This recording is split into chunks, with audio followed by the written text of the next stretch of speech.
Welcome back to Property Matters in Dublin South FM with Carol Tallon and myself, Bryan Fox.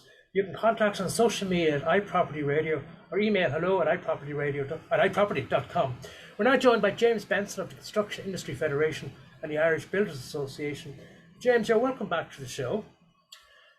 Before the summer break, there was a run of housing legislation culminating in, as I have it here, Housing for All. What is the reaction or response of your members to the government's new plan to deliver 312,000 new homes by 2030? And do you believe it's credible? Well, I do, Brian, and I think while it's ambitious and the numbers are definitely ambitious and quite a move away from where we were, what we've seen over the last number of years, they are achievable. Now, it will take all hands on deck, and it will take a combination of efforts from all those within the industry on the private and public side, through various models or contracts or license agreements, but it is achievable. I think it's important maybe to set the context of where we're coming from as well, if we're going to look at where we need to get to. So if we look at delivery for 2020, we would still expect and hope to deliver somewhere in the region of 20,000 homes this year. Now, I think that's important to reflect on that, given that we were shut down for almost 3 months of this year, and it's a quarter of the year. So to achieve that, I think it shows the resilience and the capacity within the sector to deliver. I think that bodes well for what will come and what will come down the line. Now, I think the market was definitely seeing pent-up demand, and there's no secrets in that. That has come as a result of a number of factors, but very much so from the under-delivery in homes over the last number of years. And I think that needs to be said. We would estimate we could have the sector, society, the country probably under-delivered somewhere in the region of 75,000 homes, even in the last 3 to 4 years, just on the needs and demands that the country would have had. We've seen a change in dynamic. That's important as well. You know, maybe 10 years ago, your average first-time buyer would have been in their early 20s. They could have been buying an apartment as their first venture onto their property ladder. Now we're seeing first home buyers, new home purchasers in their mid-30s and going straight towards the more traditional 3 and 4 bed semi-detached homes. That's not to say there isn't an appetite and demand for apartments also. So we were coming from a relatively strong position, strong demand, and strong ability within the sector to deliver. But there was a need for a plan. I think the worst plan was to do nothing, to put your head in the sand. And I think the government's plan is ambitious, but as I said, achievable. What will we see as a result of that? I think we'll see an immediate bounce. Very positively, I think we'll see an immediate bounce. I think in 2022, I think we'll be straight away looking at maybe 26, 27,000 homes. That's because I would hope that we will have unlocked that cohort that were locked out of the market. You know, those who couldn't get the necessary finance or mortgage in place, those who needed a little bit of extra help. The first home scheme, which I suppose people might refer to as the shared equity scheme, that'll be an important element that will unlock that group. That in itself takes pressure off other areas. If we can, you approve of that idea. You would, I mean, despite the controversies out there about it. Well, I think, you know, again, to do nothing isn't a solid plan. We do need to do something. Will there be pressure on house prices? I think there's pressures on house prices as we currently stand. You know, we're talking 15,000 this year alone on material inflation on your average house. Yeah. The Society of Chartered Surveyors recently had a paper out, and they estimate somewhere in the region of 8,000 to 12,000 added on to the cost of a house because of planning delays and referrals and judicial reviews. We're talking nearly 30,000 there inflation without getting into materials and without getting into delays in planning. That's how. So we're seeing house price inflation anyway. So again, I think to do nothing. The studies in the UK show that it's not directly the shared equity scheme isn't the only cause of house price inflation. And some studies looked at London and other areas. So I think we're seeing house price inflation now, you know, without those schemes being introduced. If we're going to get into the detail of that, Brian, I think, again, it's important to look at where's the greater level of inflation coming from. And if you look at the new homes, we're seeing over the last 12 months, 2.1% inflation in the last 12 months for new homes. Existing homes, the second-hand market, have jumped 8.6% in the last 12 months. So the overall picture is being distorted, I suppose, and we are seeing a greater level of inflation in the existing, and that's because, you know, just the stock isn't there on both sides, both existing and new. So we were seeing pressure on house prices, no doubt. Right. And I think just before Carol jumps in, I just want to ask you one question, and it's kind of current because there's a lot of confusion, I think, among people out there, and I think from the listeners' point of view, there's housing policies from various parties at the moment, as you well know. Owen Bryan from Sinn Féin is very prominent. He's got a new book on it about. What's your approach? I mean, how do you see the political landscape at the moment in those terms, from the point of view of listeners that are confused about, housing for all and the various other initiatives they're hearing from politicians? Well, I think the best thing to do is put a plan forward and then have robust discussion around that. Again, just to say no to everything isn't a solution. That's not going to deliver any more homes. Put out the plan, put out the mechanics of how that plan will work, put out the potential legislation of how it will operate, allow robust discussion, allow the feedback from those who will deliver the homes, from the stakeholders involved in that delivery, from the start of the cycle through to conveyancing. Let all views be heard, and then take an educated decision on whether a scheme or initiative should be implemented. But again, just to do nothing, we've seen what's happened when we've done nothing in the last number of years. We saw a lack of investment in infrastructure, and that over the last 10 years, and now that has led to serious impediments to delivery and constraints that we're seeing. So that option doesn't work. So I'd welcome the robust discussion on some of these plans, and I think they're achievable. I think with any plan, they have to be achievable as well. So we could all say we need 50,000 homes a year. That's not realistic or sustainable in the current environment. So looking at getting to 30,000 homes, that's the first step. Sustaining it is the next step, and then we can catch up. But the plan, I think, needs to be, and I think it is focused on enabling the purchaser. We need to see the necessary supports in place for purchasers. One, that group that were locked out or couldn't get to the market, we said I would see some of the supports within this plan assisting them. And again, if you can assist that cohort, it takes pressure off other areas. So you'll have less numbers on the social list. You'll take pressures off those on the rental side. But the plan looks at private, social, affordable rental. And it needs to look at all those measures, because we need to see increased delivery across all those. Again, it's been said, will the private industry have the capacity to deliver on these homes? They will, but they'll need everyone working together. We'll need the same sense of urgency that the private industry has always brought, in dealings with getting the planning permissions through. But you will see home builders, you'll see contractors, you'll see different people delivering different developments through different license agreements and contract arrangements. And there's room for everyone here, because we do have a lot of ground to make up, and there's a lot of homes needed. And there's people and families and children out there screaming for homes. And so, like I say, it'll take a combination of everyone working together to deliver. James, I think, look, you touched on a number of great points there that I want to talk to you about. As Bryan mentioned, shared equity, that's pretty controversial at the moment. You're saying that we need to make it easier and more accessible for people to buy properties, which makes sense. But the central bank, are they trying to put the kibosh on shared equity? Well, I don't know if it's the central bank's full place to say whether it should or shouldn't be introduced in. I think it's the government-led initiative. Again, let's look at the caps. Let's look at potential caps. Let's look at income thresholds. Let's look at what can be done to bridge that gap. At the moment, I think the only thing, no one can say for certain what will happen in 24 months' time. But what we do know, what we can say for certain right now, is that if we don't introduce some scheme, we'll continue to have a large group that will be locked out of the market. That's without doubt. And what we do know at the moment is that there is price inflation and pressure on house prices. So again, I think to do nothing isn't a viable solution. But let's put the caps in place. Let's look at potential thresholds. Let's look at how that state support or that state equity element will be repaid. What constraints or what pre-calls come into that. Let's look and discuss that in a meaningful way. Yeah, but there's a couple of different things in that.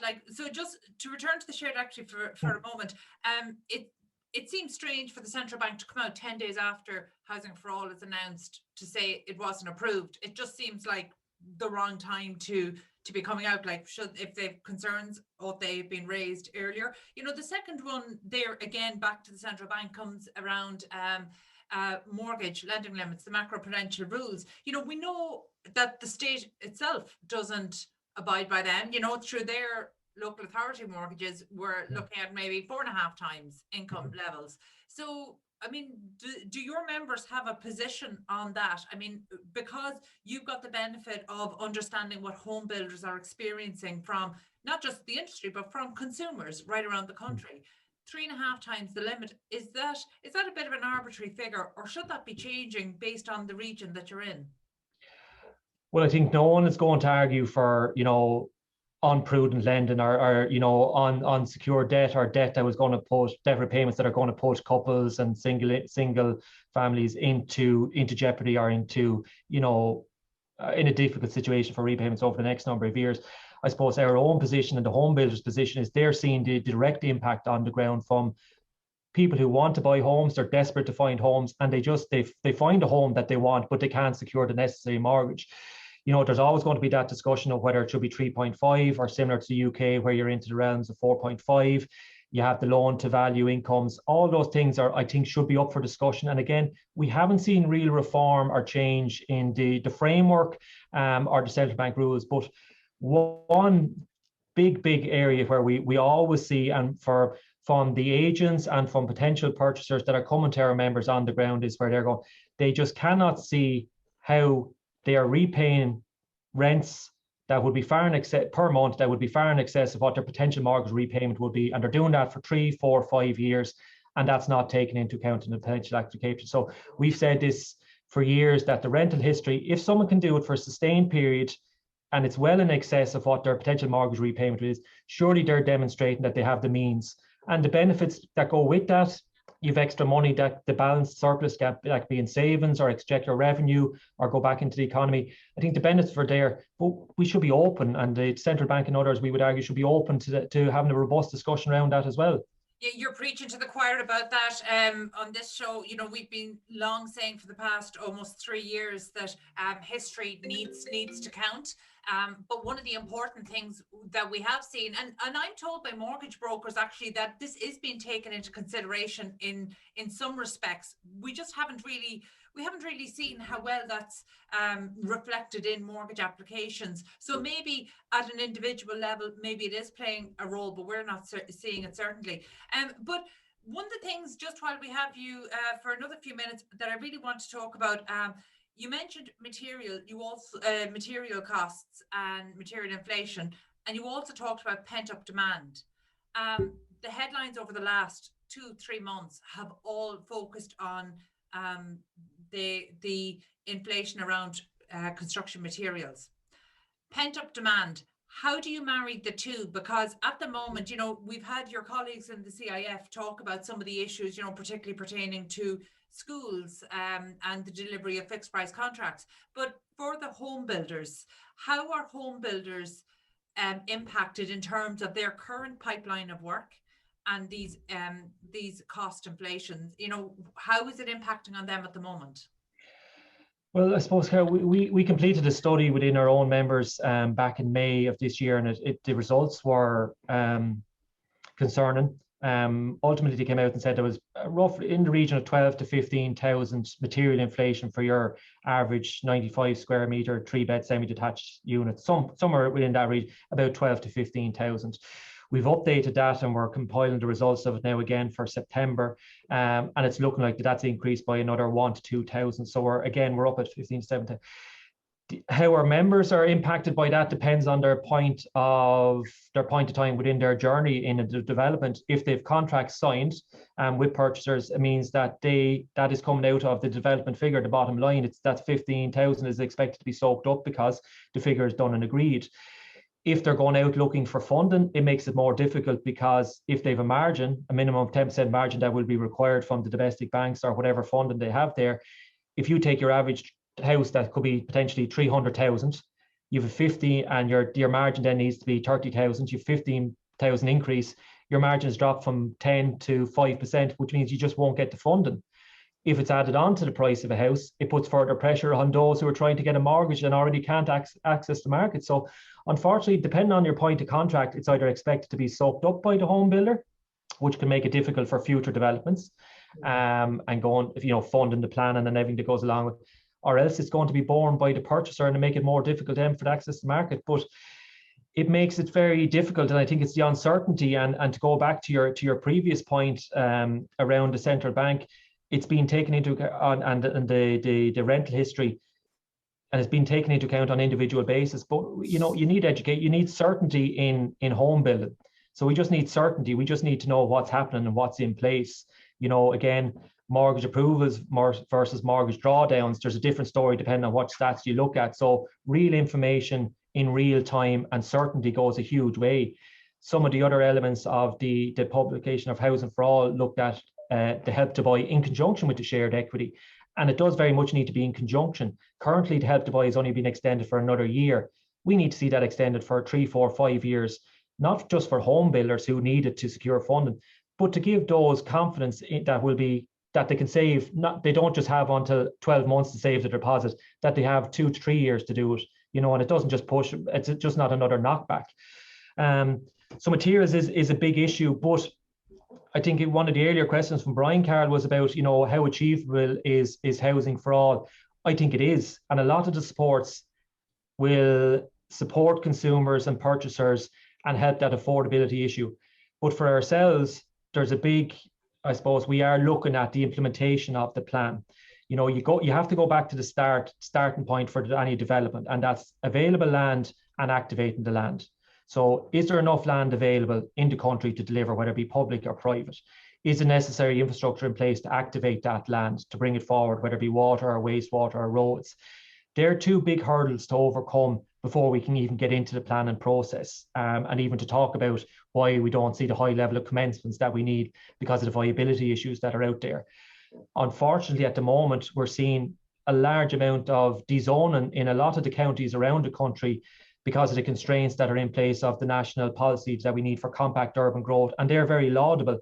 But we are seeing, as a result of that, dezoning in a huge amount of counties. Now, if we don't have enough land available and land that is capable of being serviced and bringing forward developments, you well know this as well, Carol, if the services aren't in place, it won't get the planning, or if it doesn't have the potential for the services, it won't get the planning, and they can't be brought forward. And we shouldn't have lands that have the services in place dezoned at the expense of lands that could be considered in a better position. But if they're not realisable, as in we can't put the services in place because they're either landlocked or infill or whatever the case may be, it's not credible to dezone lands at the expense of other lands that will just never be developed. It can't be just purely about maths and figures and projections. We need to take into account proper land assessment, and that is a real concern. You know, zoning, infrastructure and planning, there are big concerns at the moment, and they're huge impediments. The plan is fully realisable, it can be achieved, and home builders will be chomping at the bit to get cracking on this and get going on it, but it always goes back to the starting point. Can we get the certainty into the system? And sorry, very quickly, not to labour the point, but what's in the remit of home builders is to build homes, and we want to build. If you go to most home builders, they will say, by the time we pull a foundation to turn a key in the door, you're talking around 16 weeks. And that's what we can control, and that's in our capacity, and we can do it. But it's everything that goes before that, that's sort of out of our control, that makes it very difficult. And that can be done within the life cycle of a plan sometimes. Sometimes it goes across 2 life cycles, and that can be up to a decade. So that's unfortunately what's currently out of our control, and we need to see greater certainty on that. You know, you repeated the word certainty a few times there, and in launching the Housing for All plan, the Taoiseach specifically said that the aim of this plan was to provide certainty, or one of the aims was to provide certainty to the industry. It doesn't appear to have done that. So what do you know, I suppose finally, before we let you go, you know, what needs to happen to actually realise that certainty for project owners at the moment? Well, I wouldn't want to mislead. I think it has provided certainty in a lot of aspects, Carol. I think I couldn't credibly come on and say we've got 4 billion in funding per year for the next 5 years and say that hasn't been a massive boost, and that doesn't provide a huge amount of certainty. And I think you will see an additionality on the back of that straight away. And I think that's that extra 5,000 to 6,000 units per year on top of what the natural trajectory of delivery that we were going to see was. So there is huge certainty created as a result of that. But we need to see the legislation come into place, the positive legislation around planning and planning reform to allow, you know, the maximum delivery that we can see and the maximum efficiency that we can see and the potential from Housing for All. And to my mind, there's still that level of uncertainty because we're monitoring the county development plans and we're seeing it. And I can name, you know, we're looking at Meath and we're looking at Fingal, Dunleary, Tipperary, Wexford. These are all county plans that are at a very advanced stage. And we are seeing in each of those areas that there is dezoning. Now, will that constrain delivery? Currently, as a stand, it would appear so. The challenge has been, we've seen various levels of information come forward over the last number of years, and that's through no one's fault. Whether it be flexibility around densities, change in population, change in migration figures, proper land assessment, prioritization of lands, all things that need to be looked at, a change in demographic, a change in need from people, they're all changes that have come about in the last 12 to 24 months. The plan needs, the national policy on where we build and what we build needs to reflect that. And I think there needs to be time for alignment. So rather than throwing the baby out with the bathwater and dezoning, let's defer these dezonings until we see proper land assessment. And if after that proper assessment, that land shouldn't be there and in place and it's not capable of delivering, by all means, it shouldn't be in place. But if it is capable of delivering, let's not remove that at the expense of lands that will be zoned but will never be built on. I think from our own perspective, home builders just purely want to build homes. It doesn't get much more complicated than that. If we can build homes at a good replacement value with the margins that we necessarily need to achieve to satisfy the funders, that's what we'll do. But this will go back to the raw material. But the government have played their part, I believe, and the minister has, put it there in front of us in publication of Housing for All, and that is to be welcomed and embraced. And there's good opportunity as a result of that. But again, we need to get everyone behind this now, all the stakeholders, all those involved. And I think I think that sense of urgency that comes from the private industry, if we could see that at all levels, at all stakeholders, all prescribed bodies, I think we could go a long way to achieving that plan. Okay, James, it's always good to end on some bit of a positive note, and the issue of rezoning is definitely something we'll be returning to, as it has broader implications for placemaking and for consumers. But thank you for joining us this week. That was James Benson of the Construction Industry Federation and Irish Home Builders Association. We'll be back after a quick break.